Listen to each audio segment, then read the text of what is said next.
What up, ladies and gentlemen, and welcome back to a brand new episode of the Square Circle Podcast.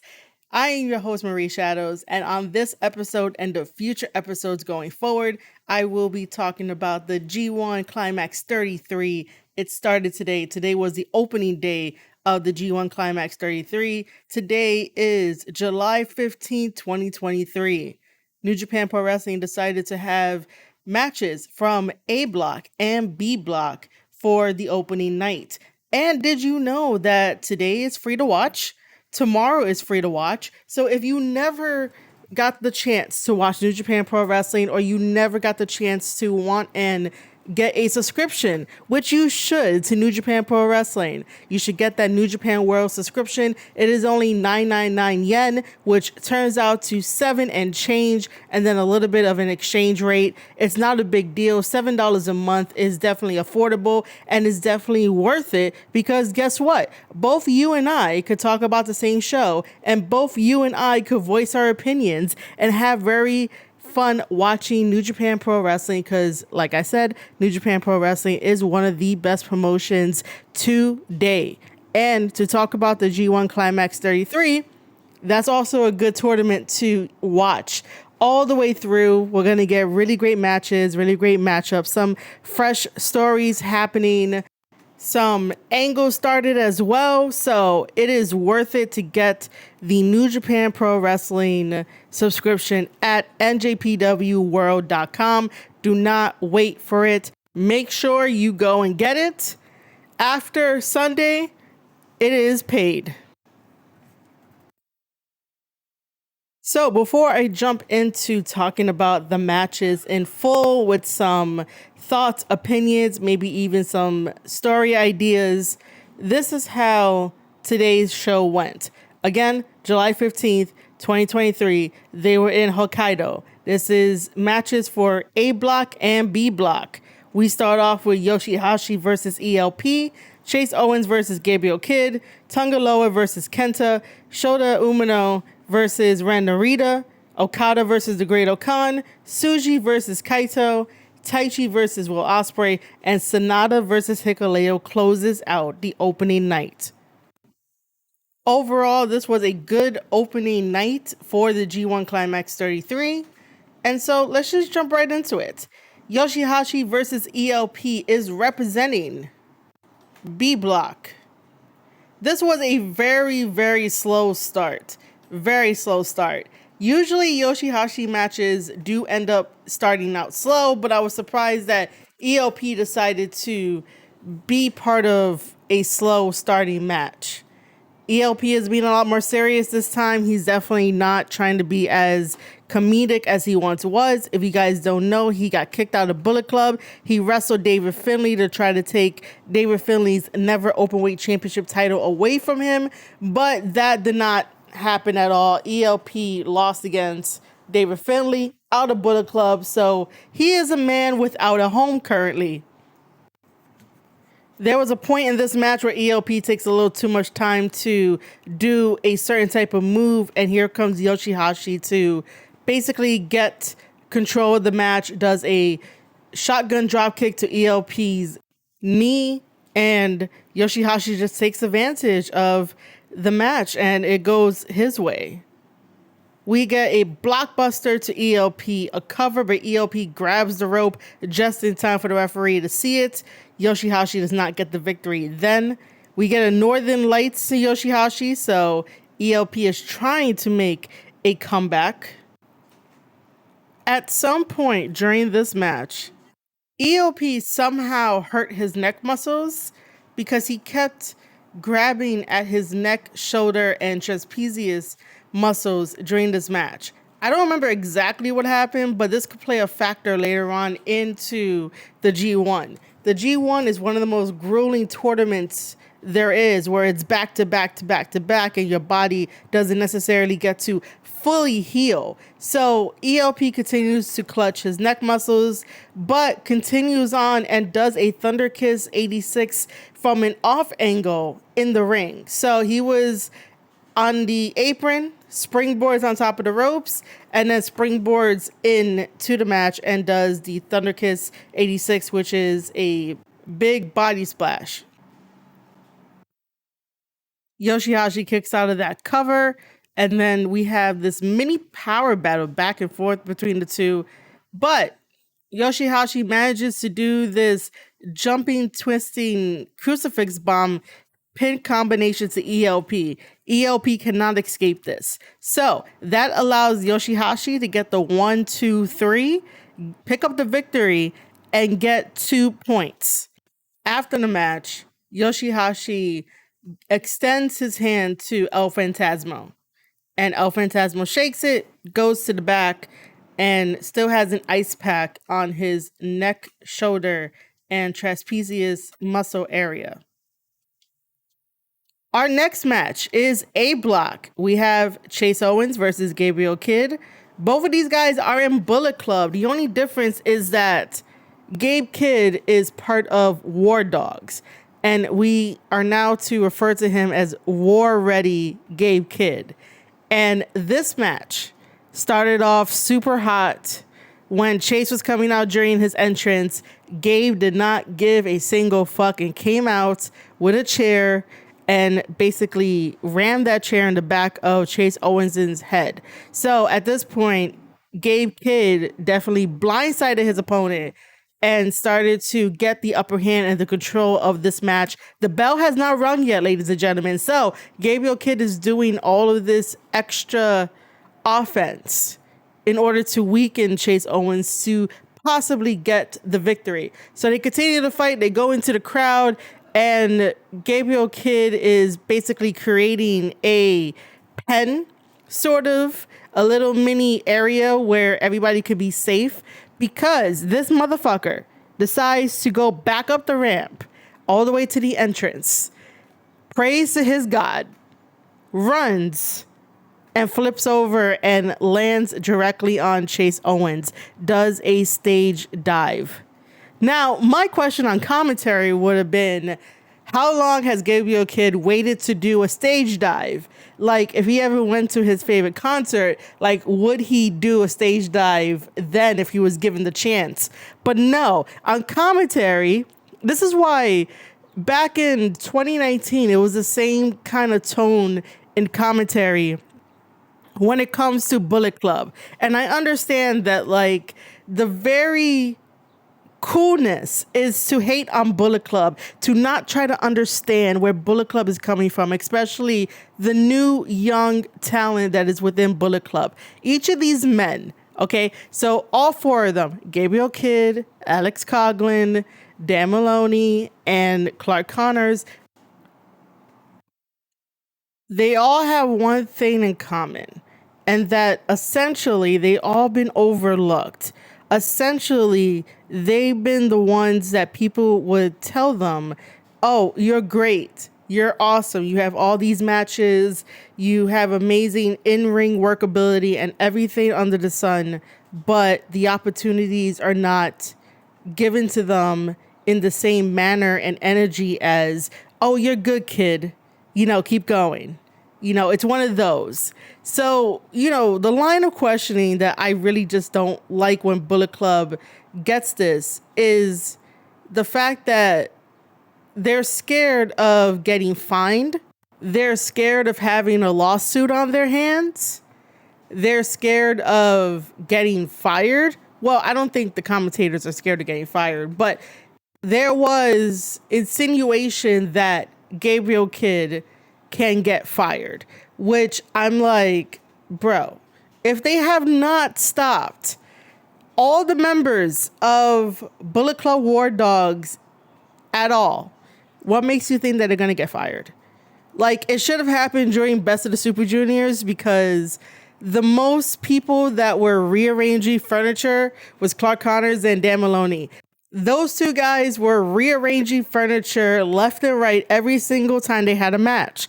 So it was Gabe Kidd and Alex Coughlin. They were rearranging furniture, and they were taking out veterans of New Japan Pro Wrestling. You don't think for one second that the veterans would have probably went to management and probably would have been like, hey, we didn't like that. That was total disrespect. They're really ruining the respect of like New Japan and fighting and tradition and shit like that. But no, that didn't happen. All these guys still have jobs. Like, I don't understand why, as a commentator, like, I get it. The grand scheme of things, I get it. You're supposed to create that sort of afraidness. But why are you afraid if you're doing commentary? Like, it's part of the job to make sure you don't get hit. That's one thing. Luckily, no one got hit. But this line of questioning of that Bullet Club could always do wrong. But later on in the show of this G1 Climax 33 opener night, something similar happened, and that same energy that was given towards Bullet Club was not applied to Will Ospreay of the United Empire, which was total silence. So, like, I don't understand why Bullet Club always has to get this really negative connotation about them when they are trying to do what is necessary in order to win. While, yes, I do agree that wrestling matches should have at least a little bit of respect, mutual respect, and that it should be about your ability, your sportsmanship. But at the same time, it's a wrestling match. It is a match that you want to win. You definitely don't want to be in the loser column, but you want to win. And sometimes you want to do anything necessary to win. Luckily, there were no people harmed during all of this rearranging of the fans, but don't make it sound so dire as if like the fans don't know what they signed up for. I understand that like Japanese fans are so loyal and, you know, they might not understand fully like how Americans understand the business, but at the same time, at least they move. Okay, over here in America, we don't move for shit. Like, if we see one of you guys coming at us, we stay in our seats for some odd fucking reason. I don't know. But at least Japanese fans get up and they move and they're okay, you know? So let Gabe be unhinged. However, the longer Gabe Kidd is unhinged, and I really do love Gabe Kidd, I really do. I think that he's special. He has a lot of potential to be really, really great. And I followed his whole entire New Japan career, him being in the dojo system and then like everything else that happened after that. So I really would stand by Gabriel Kidd in this G1. However, being unhinged can be a curse and a blessing. A curse because it could be used against Gabriel Kidd, and then a blessing could be that his unhinged, unorthodox wrestling style that you don't know if he's going to throw you into the crowd or throw a chair at you or something can definitely knock you out, and that will allow him to get the victory over you. So I would just say that Gabriel Kidd needs to use his unhinged very smartly, because the more people that tape study him, the more that they're going to realize, oh, he's probably going to blindside me. And that could definitely throw off everything that Gabe was thinking of doing in the match, because somebody decided to study him and decided to be like, all right, he's going to come from somewhere and they're ready for it. Now, the rest of the match, once we get into the ring, the bell finally rings. And this is where Chase Owens creates a little bit of an opening and starts to take control of the match. Chase ends up doing a new move called the Marvel Special. It is a backdrop on the corner pad into a Saito suplex. And then we have some counters onto Gabe finally does some clotheslines and a brainbuster to Chase, but Chase kicks out. Gabe then decides to spit in the face of Chase. When Gabe says to the world that he doesn't give a shit, that he doesn't give a fuck at all, that's exactly what it is. Could it backfire? Eventually, it might backfire later on in this tournament. However, that sort of angers Chase. So Chase ends up doing the half and half into the C trigger, and then the package power driver goes for the cover, gets the 1, 2, 3, and gets 2 points for this match. Now, continuing talking about Bullet Club before we jump into the next almost Bullet Club match. So Chase Owens decides to leave a little comment at the end of his match with Gabe, and Chase doesn't understand where all this anger is coming from with Gabe and doesn't understand what's happening. But then again, he does mention that, you know, he survived 3 different changing of Bullet Club. So he's Bullet Club for life. And this new change is nothing new, but he does want to have a talk with Gabe and I'm guessing the other boys as well. And another interesting thing to point out is that during the G1 press conference, if you guys were not there watching it with me on kick.com/Marie Shadows, you guys should have been. It was very, very fun to watch together with the wrestling community. Evil had a very, very, very interesting comment to make to David Finlay, where he said that even though him and David Finlay, when I say him, I mean Evil, even though Evil and David Finlay are in Bullet Club, he basically told Finlay, do not forget who's at the fore, meaning that this motherfucker is eventually going to get kicked out. And I also suspect that Chase gets kicked out too, because when you start questioning the boys under David Finlay, you best be prepared for the consequences. And I'm not saying that as if like David Finlay just protects his boys. It's just that there's a new meaning, there's a new freshness to Bullet Club, and most of the ones that were there forever are eventually going to be weeded out.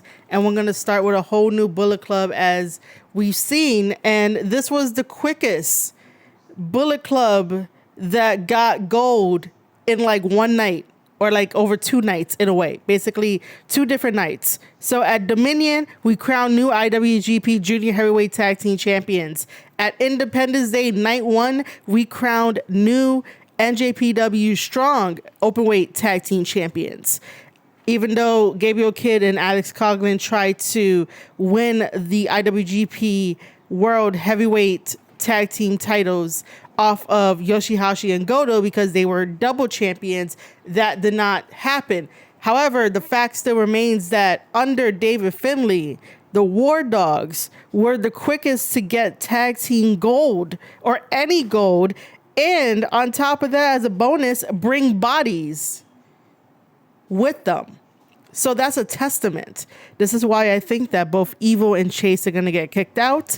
KENTA is probably going to stay because KENTA is KENTA, but we never know. But speaking of KENTA, let's jump into the next match, which is B Block, KENTA versus Tanga Loa. Loa has been gone for a year. He had a knee surgery done and the doctors fixed up his knee and he rested for a year and now he's back. And I think this was the most appropriate match for him to have on his comeback. I was going to say debut, but on his comeback to fight KENTA. And it was a very interesting match. Obviously, KENTA went after his bad knee and Loa, basically crying out in pain and definitely hoping that like nothing really truly bad happens again where like he has to be out again.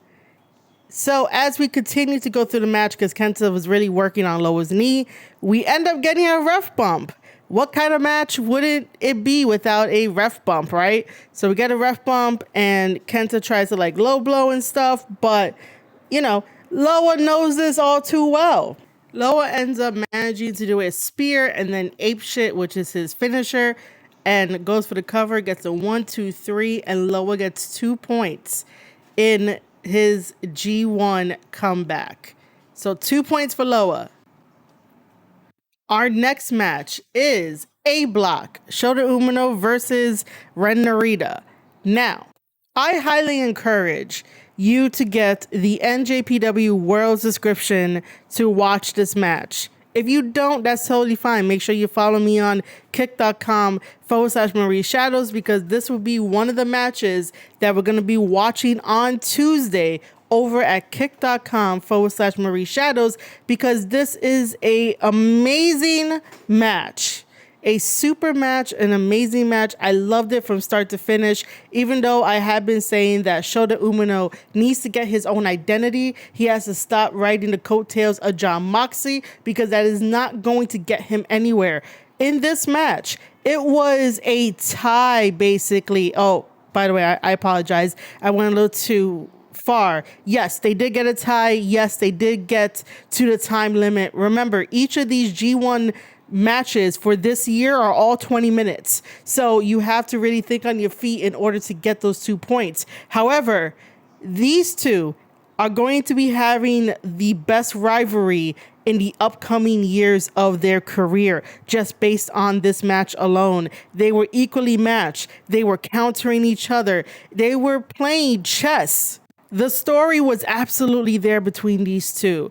And these two were proving to each other that one has to be better than the other. Sometimes Ren Narita will get the upper hand on Shota Umino, or Shota Umino will get the upper hand on Ren Narita. Both of these guys will do a couple moves here and there, stun their opponent, but then come back and do some reversals and some counters.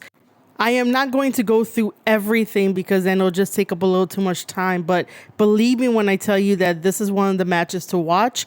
These two guys are going to have an awesome freaking rivalry in the years to come. What made it so much better was commentary with, counting down the minutes as well, because we get to a point where they're like 5 minutes left at this point, and then both of these guys are coming at each other with exploders and German suplexes and double slaps, and then both of them are exhausted and they're both down, and that's wasting time. So you're like, well, what's next? What they're really going to do? And then they come back with some strikes. They have some energy, but then it's 2 minutes left. And then we get like a tornado DDT to Ren from Shota, and Shota is trying to do his finisher. But Ren is like, nope, I'm not going to let you win this one. We get that guillotine DDT, but then Ren Narita kicks out. We get like a Cobra twist to sort of stop the momentum and have somebody tap out, because the body can only go but so far, right? Both of these guys are exhausted. Both of these guys have a lot to prove. They're both young.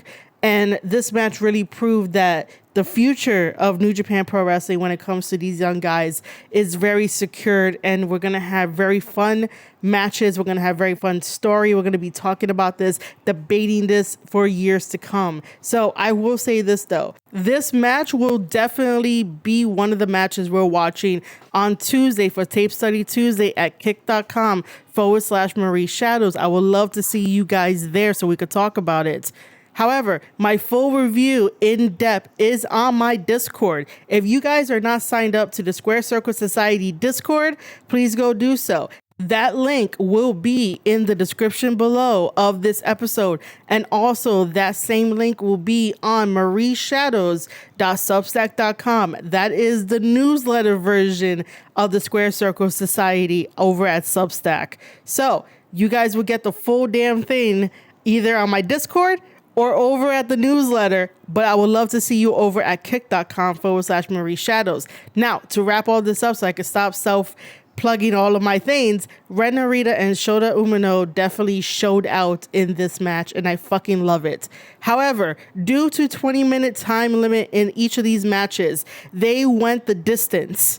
That's not a pun, that's not a joke. They went the distance. So what happens is, in one of these round robin tournaments where there are points to be made and the top contenders go to the quarterfinals and finals and all that kind of stuff, both Shota and Ren Narita are awarded 1 point each.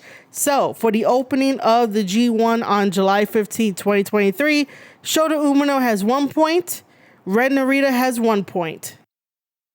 Our next match is B Block, Okada versus the Great-O-Khan. Okada told the world the years that he won the G1, and he also said that he's going to beat everybody. The Great-O-Khan has become way more super serious, and I feel a little bit of concern for the Great-O-Khan. I love the Great Okan. The Great Okan is a great wrestler. He's also a great human being, and judging by everyone's story, he's also a very good friend as well. However, him being serious in this match could had him win the match, but then again, it's against Okada. So the Great Okan was using his amateur wrestling style against Okada. Okada is not very versed in amateur wrestling, so it was a little bit harder for Okada to gain some type of control in this match. Because if you heard any of my other reviews about Okada, Okada's the veteran in any of the matches that he has, and Okada likes to have the opponent follow him. So basically, it's an Okada match, even though the opponent would get their shit in, but mainly it's an Okada match. Like, he's controlling most of it, and he's doing what's best for the match as well as the opponent. In this one, the Great Okan was taking lead, and that's because of the amateur wrestling style. And I think going forward in this G1, whenever we see the Great Okan wrestle, it's going to be that amateur wrestling style that the Great Okan is known for, that we know that he does this. It's not a bad thing that the Great Okan wants to go with the amateur wrestling style, but eventually other people will pick up on it and then turn it on their favor. And at one point, the Great Okan has Okada in this chokehold, and I was like, is Okada fading? But he's not. Okada manages to get to the bottom rope, cause a rope break. The Great Okan was being super methodical against Okada in this match. He was working on Okada's arm, his shoulder, his neck, like anything to pick apart Okada, so that way the Great Okan could try to have some type of victory. Once Okada picks up speed, you know that elbow is coming, and now this is when he takes advantage of the match. Here comes the flapjack. He goes over for a cover, but the Great Okan kicks out. Okada puts the money clip on the Great Okan and then goes over to the corner turnbuckle. Okada then sets the Great Okan up onto the turnbuckle, does an amazing dropkick, and sends him out to the floor. And this is where Okada gets a little bit dangerous. He takes the Great Okan, puts him on top of the barricade, and does a draping DDT to Okan. We get a very nice gut-wrench suplex from Okan to Okada. Okan is not giving up anytime soon. He does the sheep killer, but Okada gets out of it. And then we have this wrist control sort of thing going on, where you know that once Okada gets wrist control, that's it. Here comes the Rainmaker. 1, 2, 3. But this time, the Great Okan scouts it, avoids it, and throws Okada over his shoulder, and then takes control of Okada's wrist. But that doesn't really last for too long. We now have 5 minutes left. So, what is there to do? Okada ends up doing the Rainmaker to the Great Okan. 1, 2, 3. Okada gets 2 points. Like he told the world, he's going to be winning each of his G1 matches. Our next match is A Block. Yota Tsuji versus Kaito. I'm going to have to say, I'm going to have to hear his last name a couple of times, but it's the guy from Noah. And I know that might be a little disrespectful, but it is the guy from Noah. Noah sent him over to New Japan for him to try to make a name for himself. And he's surviving. He's swimming in New Japan Pro Wrestling, but at the same time, it's like, bro, you don't go here. So, we're going to be a little extra hard on you because you don't go here. Tsuji is my favorite one, man. Like, I fucking love Tsuji. Tsuji is going to be champion in like 2 years. Maybe you could quote me on that. Maybe you won't. Like, I don't know. But Tsuji has everything, and I fucking love this guy. So, Tsuji comes out first, and then Kaito comes out, and the commentators really hype up Kaito. They try their very, very best. Tsuji has definitely heard enough, so Tsuji comes in with a huge tope suicida to Kaito. Kaito smacks his back into the barricade, and Tsuji is very aggressive. He comes in with this aggressive backbreaker, and then pushes Kaito down to the mat face first, and then does a heavy curb stomp. It looks super devastating. And by the way, if we ever want to have a debate about who has the best curb stomp, Tsuji has a better curb stomp than Seth Rollins. Like, I could believe that the curb stomp that Tsuji does it's a lot more powerful, impactful, and definitely intimidating. Like, it really does rival Seth Rollins's curb stomp. So Tsuji takes advantage of Kaito, even though Kaito manages to slip out of Tsuji's grasp more than once, and then tries to have some chopping exchange between him and Tsuji, but Tsuji is absorbing all of the chops to the point where Kaito thinks that he has the one up and decides to run to the ropes, bounce off, but Tsuji is there to catch him and do a tilt-a-whirl backbreaker on Kaito. No one does that anymore, and I'm glad that Tsuji has been bringing it back. In this match, you will definitely see a lot of dragon screws and figure fours and the Shining Wizard. That's because Kaito is trained by Keiji Muto. Keiji decided to take Kaito under his wing, so you do see a lot of influence there. And once Kaito starts attacking Tsuji's knee, he does not let up. There is this one point where Kaito tries to do a tiger suplex. However, freaking Tsuji over here does a full rotation and lands on his feet, and you would think that his knees will buckle because Kaito has spent so much time on wearing down his knees, but it doesn't happen. Tsuji is using his willpower to overcome the pain that he is feeling. And then here comes Tsuji with a big splash. He's building up speed. He does a head scissors takeover, a Shota tackle, and almost getting a near fall on Kaito. It is also revealed that Tsuji used to play American football and he was a quarterback. So all of that power that he has, that presence that he has, is all thanks to that. As we get closer to the 5-minute mark of this match, everything starts to speed up. Everything becomes dire. We get a half and half flipping bomb to Tsuji. It basically turns him inside out. And so Kaito does the Shining Wizard and goes for the cover, and 1, 2, 3. And I can't believe that Kaito won against Tsuji. Kaito gets 2 points in his first ever G1 Climax 33 in a New Japan Pro Wrestling company and a New Japan Pro Wrestling ring.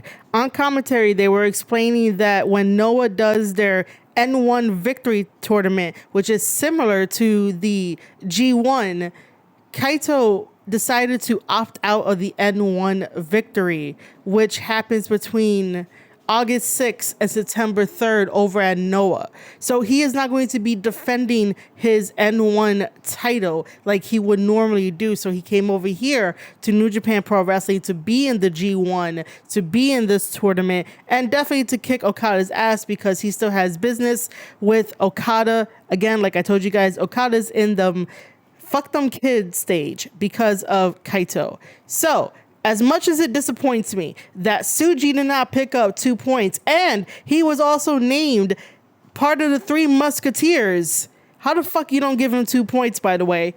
Man. All right. Kaito ends up getting his first 2 points in his very first G1 Climax 33 in New Japan Pro Wrestling. Now we come to B Block, Taichi versus Will Ospreay.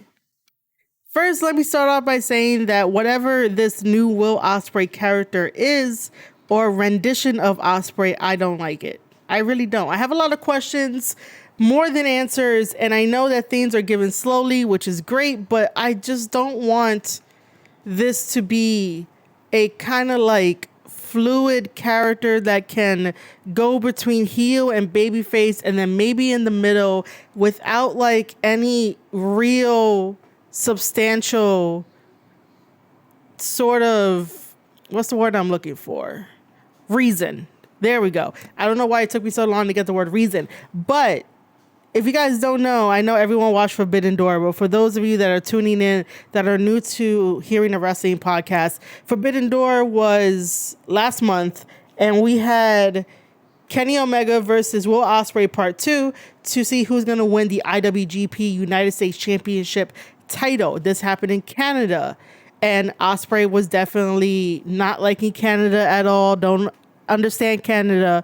However, Kenny Omega is from Canada, so Kenny Omega had to defend his hometown. Totally get it. However, that same freaking cocky character heel is coming into the G1, and the way that Ospreay approached this match was having a very heavy chip on his shoulder, was having this attitude of that, like, he can't be touched and that he doesn't really respect Taichi at all, you know? So it was sort of like a little misplacement, because I know that whenever I watch an Ospreay match, he does have that cockiness to him, but he's also not that overly confident to the point where it's like he's just doing this just to get 2 points and he doesn't really like care about the quality of the match. He always gives us quality matches. Him versus Taichi was one of those matches where I would expect someone else on the roster to do, especially character wise, especially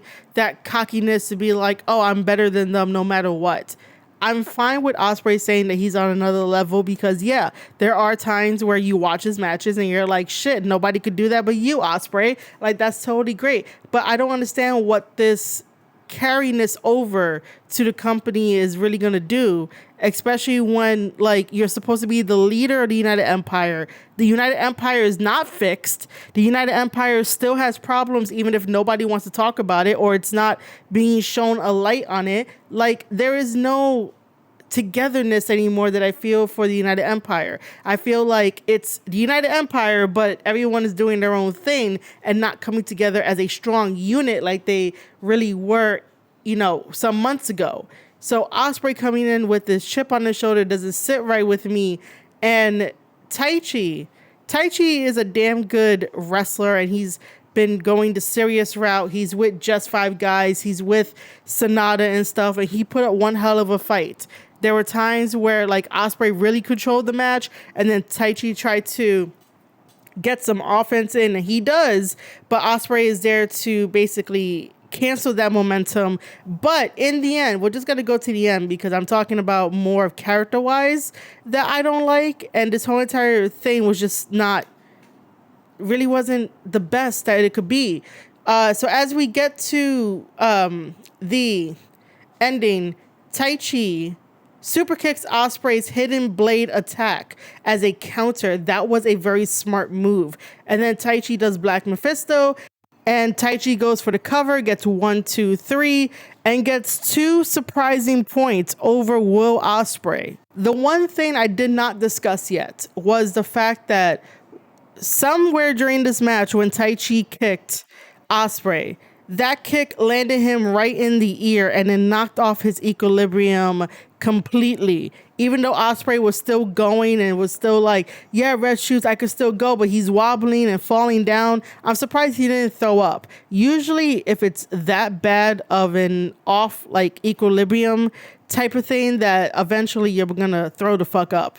But I'm surprised Ospreay didn't throw up. Whether or not that was real or kayfabe, like, make sure you sell it. Make sure that, you know, you do a couple more things with it. You know, if the ref would have stopped it, it would have been fine, because I want the wrestlers in the best form possible. I don't want any wrestler to be like, oh, I got to retire because of XYZ. Like, if it could be prevented early, fuck yeah, you know, let the ref, like, stop the match. You know, I would have stopped the match. I wouldn't listen to Ospreay, but Ospreay kept going, and, you know, it kind of felt like it was kayfabe. It didn't really feel like it was real, but I just didn't like that. This match, I honestly did not like. Usually Ospreay gives us amazing matches. Hopefully his next matches throughout this G1, you know, could be a little bit more better. But again, Taichi picks up the victory in his hometown of Hokkaido and gets 2 points in the G1.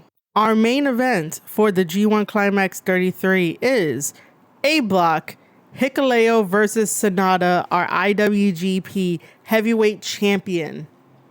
This match was really good. The way that Hikuleo commanded his big ass size, because he's a freaking tree, but I say that with love. I really do. I say that with love, Hikuleo.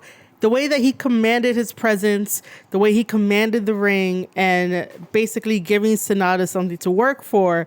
This is the Hikuleo that I want to see. This is the Hikuleo that I want the world to see. Hikuleo was a beast in New Japan Strong. his match with Fred Rosser, that always comes to mind.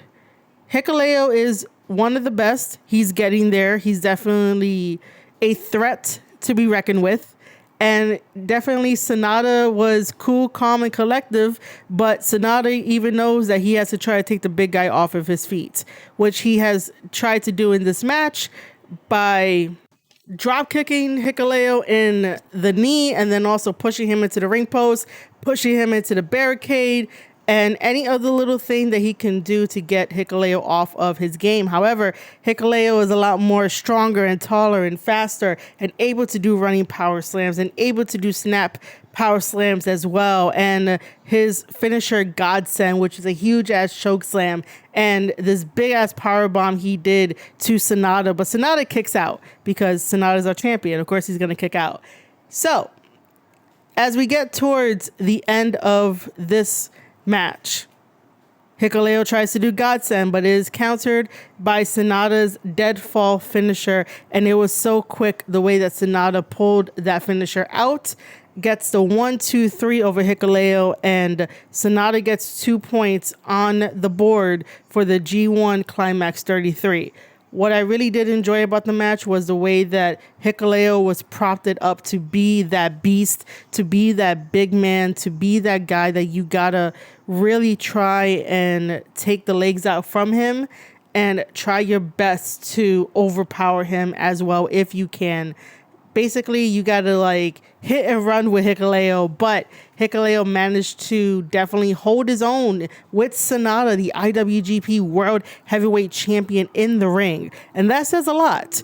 You know, this is his first loss in the G1. It's totally okay. It's the opening night. He has all the rest of the matches to focus on. But again, this is the kind of monster that I want to see shown to the world so that people can get on Hikuleo's side. We all know Sanada is great. That's why he's our champion. But pay attention to Hikuleo. All right, ladies and gentlemen, let's go over who has what points of the leaderboard. So for A block, Sanada has 2 points. Shota Umino has 1. Ren Narita has 1. Yota Tsuji has 0. Hikuleo has 0. Chase Owens has 2. Gabe Kid has 0. And Kaito has 2. That is just for A block for today.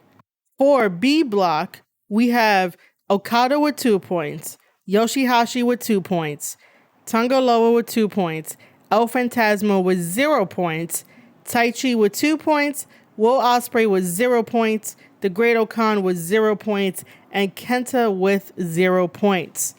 Tomorrow is night 2 of the G1 Climax 33. Again, that will be free, so you guys could be able to watch it. And I really do highly suggest that you guys go and watch the next night of the G1 Climax 33. Now, they are going to be showing matches from C block and D block. That's going to be super fun. We're going to talk about it. Again, guys, if you have not signed up to my newsletter, marieshadows.substack.com, please go do so. I would love to have you there. I would love to have more friends, more wrestling fans who are interested in learning about the G1 to get a little bit more perspective. Please go do that, marieshadows.substack.com. Also, the link to my Discord, the Square Circle Society Discord, will be down in the description of the podcast episode and also on the newsletter as well. So you can go and see my notes, and that's exclusive and it's free. So I don't know why you guys are waiting to sign up. All of this is free. Normally I would charge because of the time and effort it takes me to put everything together, but it just seems that free tends to bring people together, talk about it. And I guess if you want to send me a tip, you guys can send me a tip or a donation somewhere. Email me and or slide into my DMs to ask for that, or the link for that will be down in the description below. I do need your help upcoming for the next event, having me go over to North Carolina so I can continue to do what I love to do, which is commentate and do commentary. And North Carolina is the next step for Goddesses of War Wrestling. So that will be down there too. You know, help me out. That's it. Just help out the brand, help out each other. But again, Follow me on social media such as Twitter at Marie_shadows, kick.com/Marie Shadows, the link to the Square Circle Society Discord, where it has extra stuff that you're not going to get on this podcast episode. And then also my newsletter, marieshadows.substack.com, where it's an extension of everything that you hear here and stuff like that. So head over there, sign up, tell a friend, share it with people. And I really do want to thank you guys from the bottom of my heart for listening to these episodes and also for listening to episode 300. We just made it to episode 300. This is episode 301 of 4 seasons of the Square Circle podcast. All right, ladies and gentlemen, you have been listening to a review of the opening night of the G1 Climax 33 2023 on July 15th, 2023. I hope you guys enjoyed. If you did, tell a friend, and I hope to see you guys on the next one.